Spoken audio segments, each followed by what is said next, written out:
Hey, welcome back to the channel. And here we are, yet another week, covering today episode 4 of Kenobi! And the reaction is still the same, pretty much. First gripe with the episode is, seriously? 30 minutes airtime? That's a sitcom format. I think it's the shortest ever from a show made by Disney. I'm pretty pissed off at that, basically. It is really such a short time. I mean, Modern Family makes wonders with their scripts in 30 minutes. This episode is quite lacking, and it's because of the airtime, basically. If you had something to tell me, and you give me decent airtime, okay, we can make it. But this is short because of nothing to tell. It's your stereotypical rescue tale with Deus Ex Machinas to boot. So let's go over it. As you remember, Kenobi was wounded, so he gets away with Captain Tala, and he's held by the Resistance to escape from Vader, who actually lets him go. They know they have Leia in custody, so they let it go. Roken, interpreted by Ice Cube Jr., is the commander of these resistance cells, the Path, which is helping just Force sensitives run away from the Inquisitors. At this point, there is not a resistance organized a la Fulcrum as we saw in Rebels at some point. But there is something going on. He's a sort of resistance. And in this case, they know, because Inquisitors were involved, that Leia has been taken to the Fortress Inquisitorius in this walled Nur that we saw originally. Let me show you right here. Cool, eh? Image from Wikipedia. And it's the wall we saw first in Jedi Fallen Order, the final mission. Actually, sorry for that, I got something in the eye. Anyway, at this point I don't expect an evolution of the Third Sister's character. Moses Ingram's character is being wooden as an actor as she can be. I'm not a racist, I'm just pointing out terrible acting and a character that's terribly written. Because it's a cartoonish villain. There's no motivation. It's a say if you get against my empire. I mean, we kinda know how Inquisitors are made. Don't bet on patriotism. Don't bet on patriotism for that. Because it just sounds wrong. He's not a character that's well written. He's not a character that's believably a villain. There's really nothing for Moses Ingram to go on this character. No wonder it's a bad character. But anyways, enough of that. There's not a bit of emotion in her. There's just wood. So that's what that character calls for. That's it. That's how bad it's written. But well, Captain Tala infiltrates the Fortress Inquisitorium. Strange. You would think the place would have tighter security, which it does at some point. Because you got plenty of patrols, you got secret droids. She's got her captain credentials. She walks in. And, pretty little detail, she drops the name of the Grand Inquisitor. So the Grand Inquisitor is waiting for me. Either the idiot in charge of security doesn't know he's dead, as we've led to believe until now in the show. So you see the inconsistencies in the writing. Or they simply were expecting to be infiltrated by this girl, which you don't know because the show doesn't show you. And we'll have a few moments like this during the episode, and for such a short airtime, it's pretty blatant. basically. So she drops the name of the Grand Inquisitor. That would have triggered some reaction at some point. Oh, you mean the guy that died 2 weeks before? Or the one that is in a Bacta tank? Nothing. Nothing. We don't know about his fate, but he's probably alive. Or that guy at the door knows he's alive. Okay. So Captain Tala infiltrates the place. She gets access to a console and she starts guiding Obi-Wan inside the fortress, a bit like we saw in Last Jedi. Okay. Pardon me.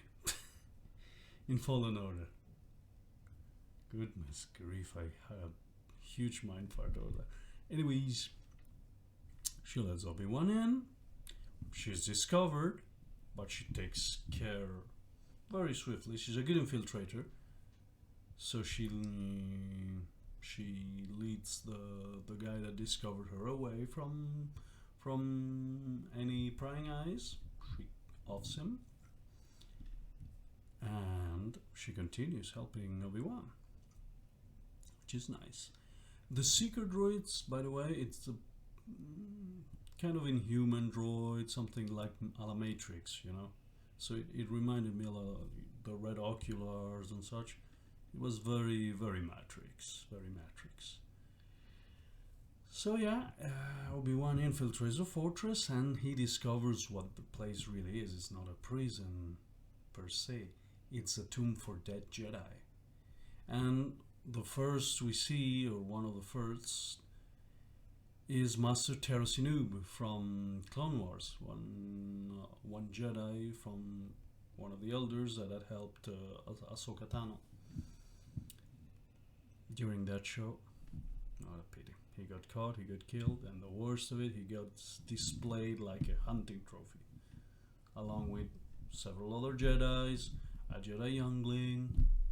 Kinda crazy, but it's the true horror, it's the true measure of the evil of these Inquisitors. So now you can understand why they are so evil, or that because they hunted their former comrades in arms, and that is pretty dark. Oh well. And at some point we go through a differing stage during the infiltration. We go through a painful to watch scene of interrogation of the third sister to Leia. She drops the name Obi-Wan instead of Ben Kenobi. Leia could have said, "Who is Obi-Wan? I don't know any Obi-Wan, I know Ben." Again, consistency through the window. It doesn't even follow its own logic. So I'm a little disappointed, really, with the script and such. I'm really disappointed. But well, at several reprises, fine. What happens that Tala needs to lead away the third sister from Leia. So she identifies herself as a captain. She was posted on Maputo. She gets interrogated a bit by the Inquisitor, but she's not interrogating Leia. That's when Obi-Wan takes the advantage and liberates Leia. What happens later? That they go into a tunnel underwater. They're making their escape from Seeker droids and troopers and such, and suddenly, wow, another reminiscence from Jedi Fallen Order, and it's the Purge Trooper. So that's pretty cool. They're supposed originally to be clones, but I think just like Stormtroopers, they passed on the mantle and train other people to do that job, right? It's basically the Purge Trooper. We've already seen the diverse specialty troopers, no? In Mandalorian, the Flame Guy, the Sand or Beach Trooper, and here's another class of trooper that was specialized to hunt Jedi, to follow the Inquisitors around. So that was pretty wicked. In the game, they were pretty hard. So really cool. we finally see Obi-Wan on demand here. He's using his lightsaber, he's using his force powers, he's slowly regaining proficiency in the force, and that is one of the good aspects of this episode, is that we see some progression in Obi-Wan's character, in his reacquaintance with the force. So that's pretty good. That's pretty good. Eventually, like in the picture, he pulls a Cal Kestis. Well, it wasn't Cal Kestis, no, it was the master in the game, which I don't remember. And basically, he gets Vader in that very tunnel, just fighting for his life, containing all the water. Here is the same. A stray shot kind of breaks a window. He holds it in until he can trap the troopers inside, and then he runs away.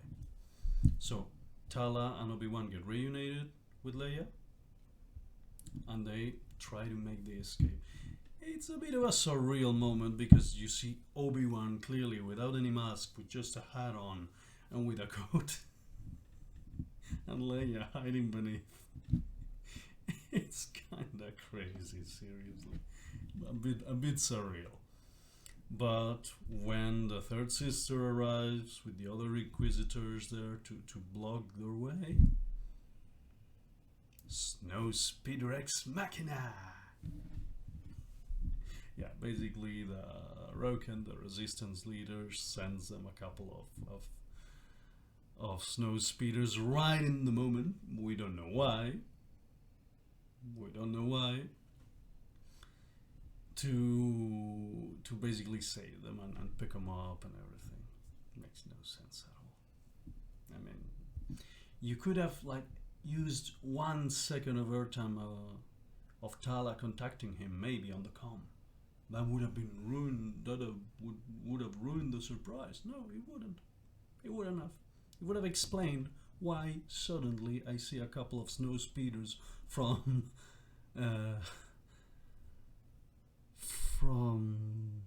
episode 5 in the movie. All of a sudden, the movie, you know, not Return of the Jedi, Empire Strikes Back. I couldn't remember the name. Anyway, the escape is pretty surreal. Rip Wade, the second pilot, who doesn't make it. But finally, Leia and Obi-Wan and Tala escape intact. Vader comes in after, and is all too ready to kill the third sister. But in yet another Deus Ex Machina, because we were never shown. We were shown third sister toying with Lola, the droid that Leia carries with her at all time. And what happens? That it's been intervened. That is the tracking beacon. Honestly, the show is really lazy at this point. Because you couldn't tell us, but for the sake of surprise, you suppress information only to tell us a few scenes later. I don't know, man. I just don't like it. It's a very weak episode, and I really hope they do continue this trend, because it might end up like Boba Fett, the Book of Boba Fett, which I didn't even review the finale because I had enough. Oh, hello, work. Anyways, that's pretty much it for today. I had a few other images, by the way. This is our very own third sister. Well, hope they develop you, girl, Moses, because you deserve better than to play this lousy character. And or Captain Tala. And I don't have a photo of Wade. That's how irrelevant he was. Sorry, Wade. Alright, guys, check out the next episode. We are still watching The Orville, we are still watching The Boys, so these next few weeks we're gonna have plenty of videos, plenty of reviews. Check out this new kick-ass intro by outro by Mitch Martyr. What a great guy. Thank you again for letting me use this. And alright. That's pretty cool. I'll see you on the next video. Please like, subscribe. I'll see you later.